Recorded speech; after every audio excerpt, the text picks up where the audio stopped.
આજે રાષ્ટ્રીય હાથશાળ દિવસ છે। દેશના 35 લાખથી વધુ લોકોની આજીવિકા સાથે જોડાયેલું હાથશાળ ક્ષેત્ર આજે પણ ગ્રામીણ અર્થતંત્રની મજબૂત કરોડરજ્જુ બની રહ્યું છે।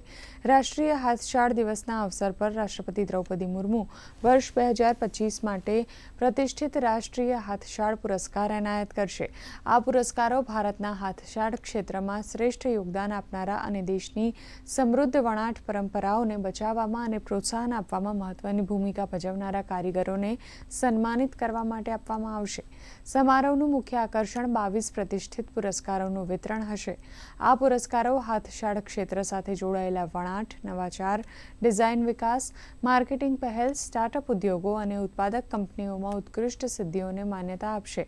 આ રાષ્ટ્રીય સમારોહ ઉપરાંત રાષ્ટ્રીય હાથશાળ દિવસ ઉજવવા અને દેશની જીવંત હાથશાળ પરંપરાઓનો ઉત્સવ મનાવવા માટે દેશભરમાં પ્રદર્શનો, ડિઝાઇનર સંમેલનો અને અન્ય પ્રચાર પ્રવૃત્તિઓનું આયોજન કરવામાં આવી રહ્યું છે।